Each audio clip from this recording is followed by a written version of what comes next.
Hello, everybody. Welcome back to the It Depends podcast. As always, I am your host. My name is Kevin Goldsmith. I am a chief technology officer.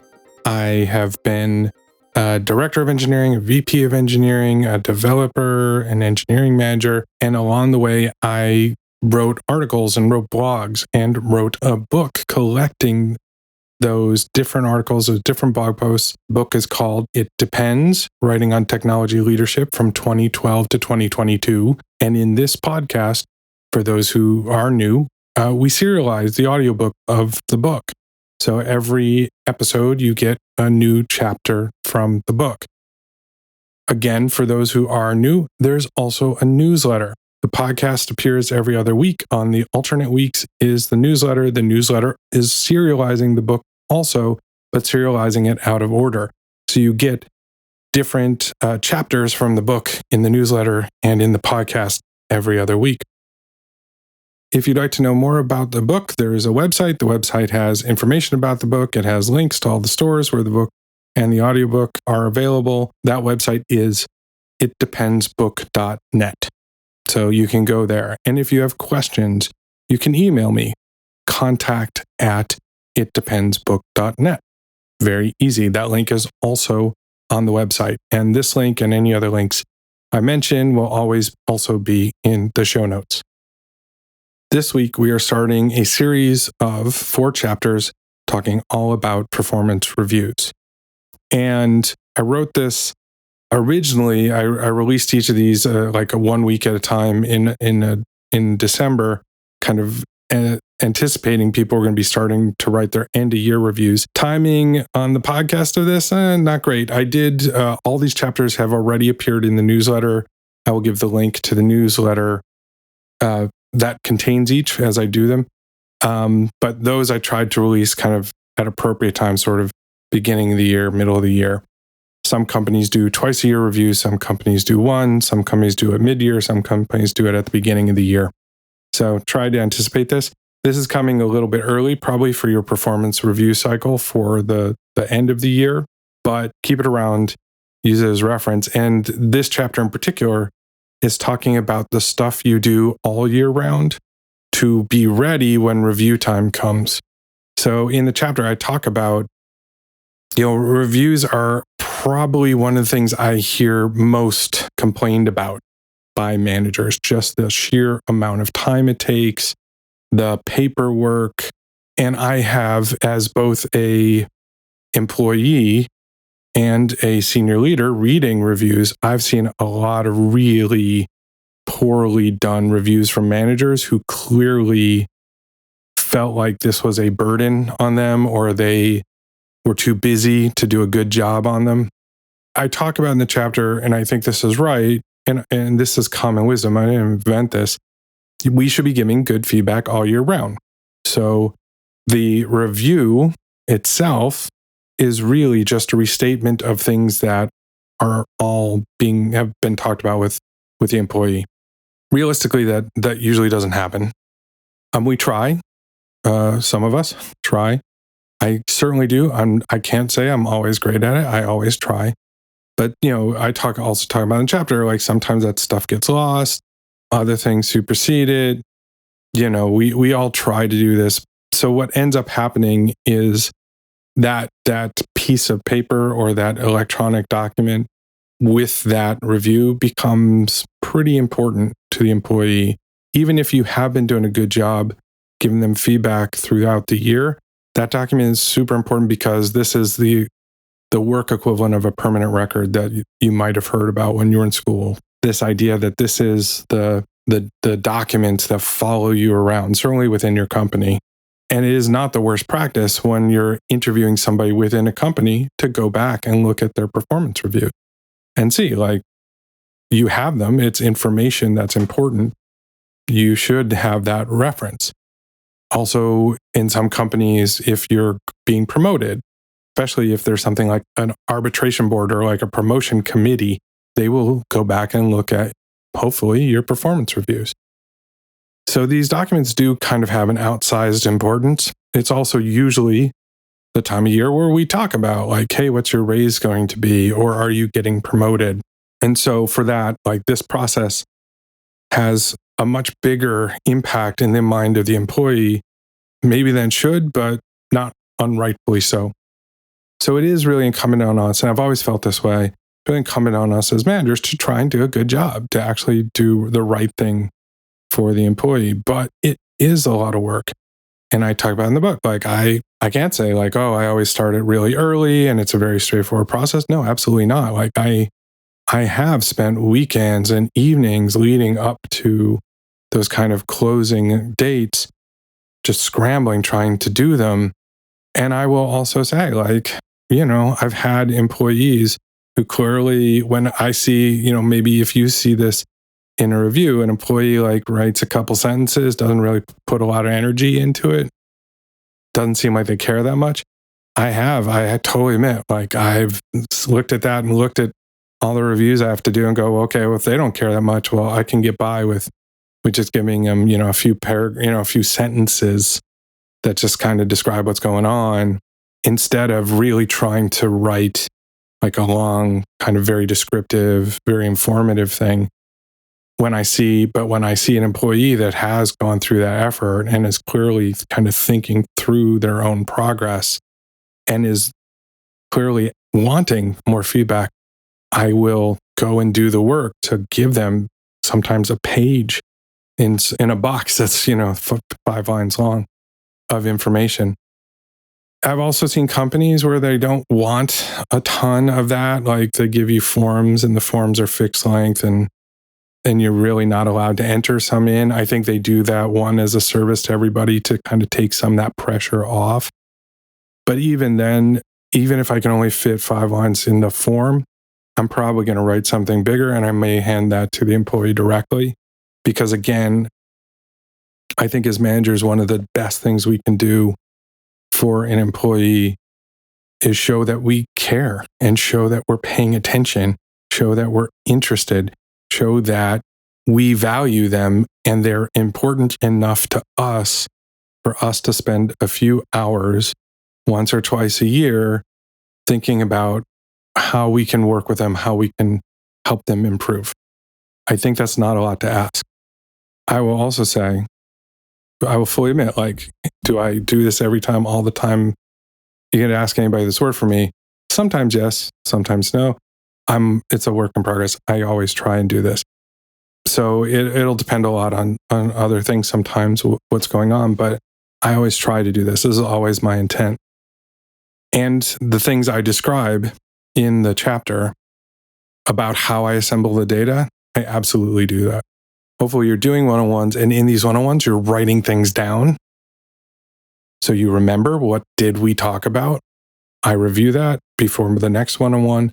I absolutely review that review time because I want to remember, because it's very easy. And I mentioned recency bias in the chapter, very easy to forget anything from like more than a month ago.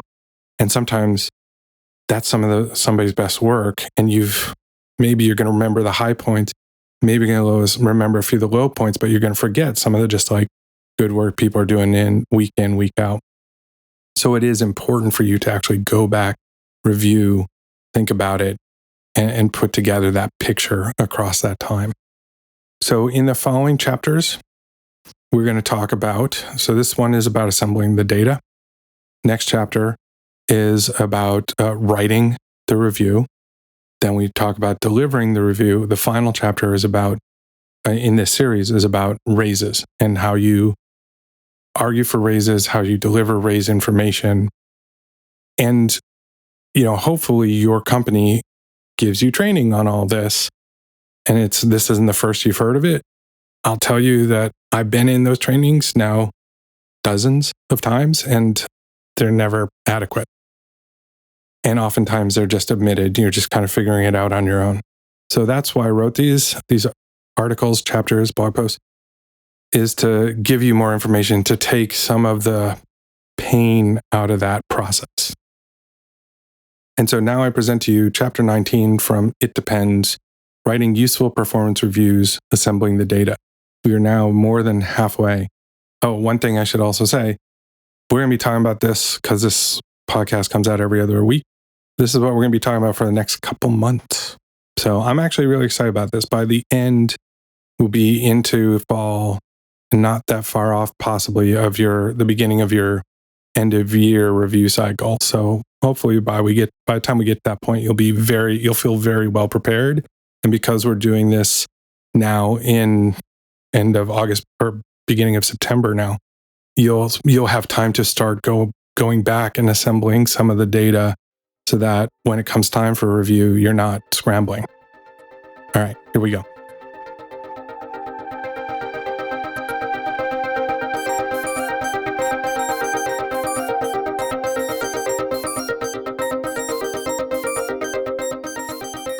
Writing Useful Performance Reviews, Assembling the Data.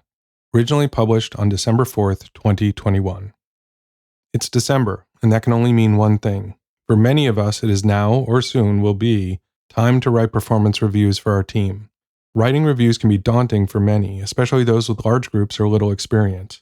I often hear managers, even senior leaders, bemoaning the effort it takes to write the reviews for their group members. However, there are some things you can do that will make the process less onerous, no matter what format or schedule your company has. Why do we do performance reviews? The rationale we used to hear for performance reviews is that they are for the employee to know how they're doing, to give them helpful feedback on what they're doing well and where they may need to improve. Today, we try to provide this feedback often throughout the year. I often tell the managers on my teams that there shouldn't be any surprises in the performance review. It should instead be a summing up of the feedback that this person has been receiving all along. If we give feedback throughout the review period, why do we need to do the performance review? It is for the company and us almost as much as it is for the person receiving it. Ideally, we maintain a narrative across the year with our feedback, reviewing months of our notes and prior communication before each one-on-one. All too often, the larger arc gets lost in the whirlwind of work. The feedback we give is usually very transactional about what has just occurred. If there are significant overarching discussions, we may be able to tie the feedback to that, but often the narrative gets lost. The review is a chance to look across all that has transpired over a much lengthier period than the time between one-on-ones. It is a chance for us to take stock and find new patterns or trends that we may have missed, to look at the bigger picture and then build a shared understanding of that picture with the team member. The review is also for the company because the company keeps a record of employee performance to justify bonuses, promotions, salary increases, and stock offerings. It is also vital to have a history of performance for a new manager if you move on from your role. Sometimes you will move on to a new job or the employee will move to a new team. When that happens, all the shared understanding that you have built up is lost unless it is written down. An employee who has been working years towards a new role may be set back significantly if their new manager doesn't understand the efforts that they have made over time and is only looking at what they see in the present moment. A well-written review is a valuable document for the person receiving it. First, it is a checkpoint for them to refer to as they work towards their career goals. Second, it is a useful document for you to help them on their career path. Third, it is a favor for their future managers at your company. Finally, it is a critical document for the company and your manager to understand how to manage compensation for the person. Preparing for the performance review. Start early. Often writing reviews seems like a great deal of work because we wait until our company's official kickoff of the review period. The people and HR team lets all the managers know the schedule, does a few meetings to discuss, update the process, and opens the forums for manager to enter data. If you wait for that moment to begin preparing your reviews, you may find yourself spending a lot of nights and weekends trying to get your evaluations prepared, since your regular work continues during this time. In the past, I've spent more than a few sad weekend days sitting in a ski lodge huddled over my laptop writing reviews while my family was out on the slopes having fun. Reviews happen at the same time every year. Your company may adjust the date slightly, but you can be confident that reviews will happen around the same time each year. When the dates are announced, you should be prepared. If you are incredibly diligent, you may be collecting and organizing data for your reviews year-round. If you haven't done that, you can start reviewing, amassing, and organizing supporting data as review time approaches so that you don't have to struggle and potentially miss things. While the format of the reviews in your company may change periodically, the general things that are measured likely won't. There are many sources of data you can assemble for the review. As I start my preparation, I create a folder on my computer for the review period and a subfolder for each person. In each folder, I assemble all the documents and data for the performance assessment. I prefer to keep local copies because it is less likely that I will accidentally share the folder or file. To focus, I often go off-site to work on reviews, and sometimes these places have sketchy connectivity. Having the documents stored on my laptop has functioned well for my process. My primary data always comes from the notes I take during my one-on-ones and in meetings. I used to store all my notes in Evernote, organized by meeting for recurring meetings, and tagged with the people in the discussion. This storage approach made it easy to find all my notes for each review person to track what we spoke about across the review period. However, during the pandemic, I switched to paper notebooks. Now I keep an index of what pages people appear on. This index makes it easy to find all my notes referencing someone. As I review my meeting notes, I assemble meaningful comments or things I notice into a new document in the person's folder to organize my data for the review. I include where I got it from for each item in case I need to go back to the source. The person's prior reviews are essential. I always download copies of any previous reviews for the person in the system and put them in the folder. It is vital to remember our prior review conversations and see any reviews from before they reported to me. Reading previous reviews helps me to understand the different challenges and strengths they've had and understand their career story at the company so far. Email and Slack exchanges may remind you of other events from the year. Occasionally things come up and are resolved between one-on-ones or meetings, so they don't appear in your notes. I scan over the email and Slack exchanges that I have had with the person during the review period to see if I missed an event in reviewing my meeting notes. I copy-paste these exchanges into the notes document in the person's review folder or summarize them there. Make a list of peers of the person from whom you want to request feedback. Your company may include a formal peer review element in your performance review process. However, if this isn't part of the company process, you will still find it valuable to ask for peer review feedback. The first step is to list the people you would like to ask for feedback so you're ready.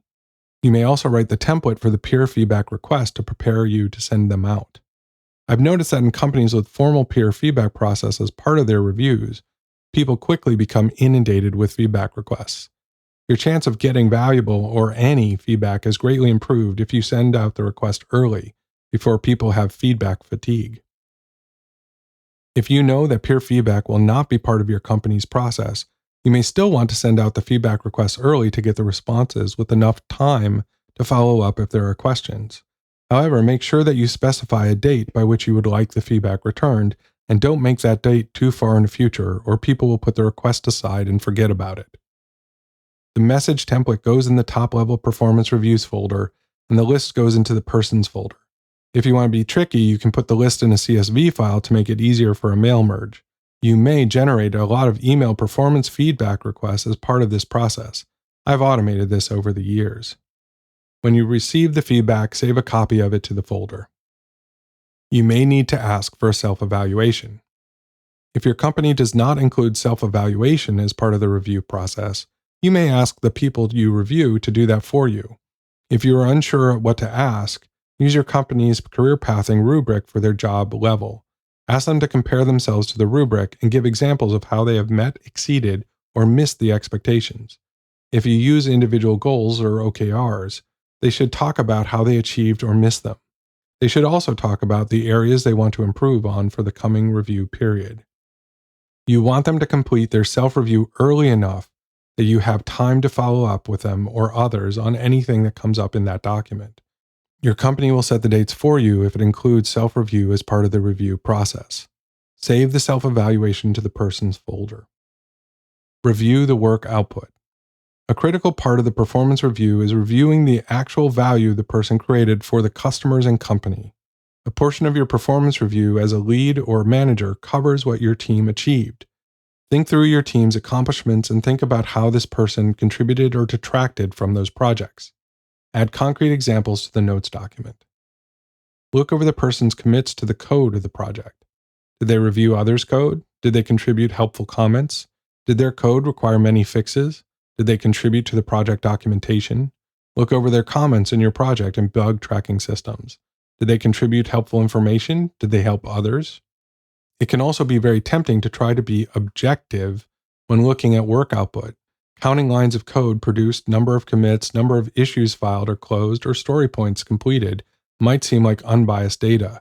Avoid this temptation at all costs. People have different approaches to knowledge work.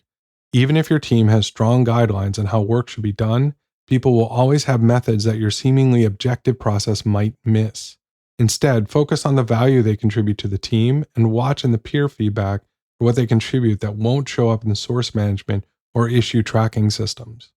Save your observations on their work output in your notes document. What if the person didn't report to me for the entire review period? If the person is a new hire and still eligible for a performance review, you will use this process, but just for their time in the company. You have to make allowances for their onboarding and focus more on how they learn to contribute than on their actual contributions. If you are a new manager to an existing team, spend as much time as you can with the prior manager to understand how they approached each person's development. Read the reviews for each person before talking to the manager. If the manager has left the company, you can still reach out to them. Hopefully, they will still want the best for their old team. Depending on how long you were in the team during the review period, you may need to emphasize the peer review component more than you would have otherwise. Be aware that changing a team's manager is very disruptive to the team. You will only have seen the results of that disruption and how the team now works. If the person joined the team from a different group in the company, consider doing a joint review with their prior manager to cover their work before joining your team. If that doesn't seem necessary, you should still have an extended conversation with their former manager after going over the person's previous reviews. This process seems like a lot of work. It is. It should be. It's important stuff. Think about the best reviews you've received from your current or former managers, not just the performance reviews that were the most positive, but the ones that made you feel like your manager cared about your development. A good review inspires you with the knowledge that your manager and the company recognize the worthy work you've done. You know that your areas of improvement have been considered and are essential for your career development. A good review requires good data. Therefore, it is incumbent on you to make sure that you are going over as much as you can, not just what you can remember at the end of the review period, also known as recency bias. The first time you go through this process, it will take a great deal of effort, but the payoff will be worth it. For the next period, you will learn to collect and organize this data as you go. If you assemble and categorize data all the time, it will be helpful in your one-on-ones as well, and not just at performance review time. Now you have the data. What next? Now that you've assembled your data, you can evaluate the data against the expectations of the role and level. I will discuss that in the next chapter.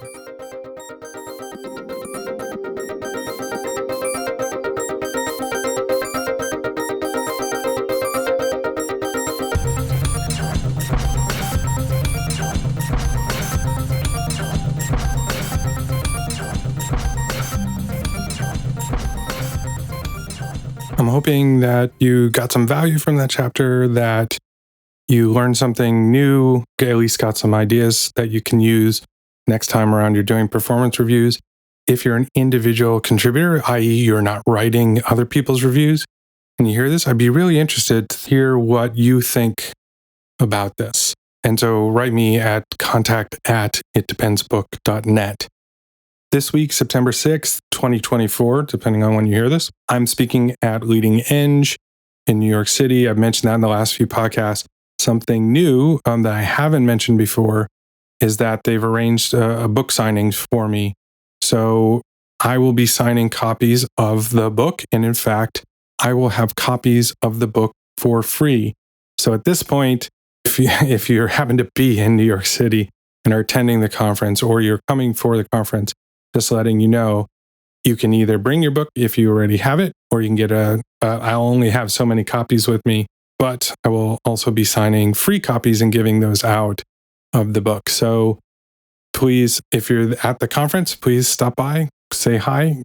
Glad to meet you. Glad to see you. Thanks a lot. If this podcast, if the newsletter have been helpful, have been instructive, and you haven't bought the book, please consider buying it. Or at the very least, please write a review, rate the newsletter, share it, rate the podcast so that others get the benefit of it. This is not a money-making proposition for me. It's just a way of kind of sharing knowledge that I built over 30 years in the industry. So I appreciate anything that you do to help, because there's not a ton of money promoting the book or anything like that. I hope you have a great week. I will see you next week in the newsletter. I will maybe see you this week in New York if you're there. I will see you the week after next back on this podcast. Have a great week.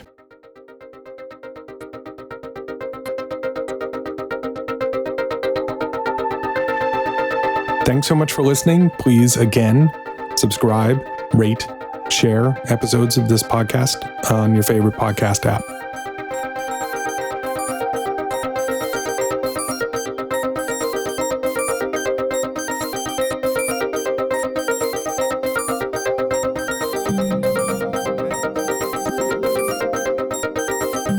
Thank you for Answers to April for the music used in this podcast. To hear more from Answers to April, visit answerstoapril.com.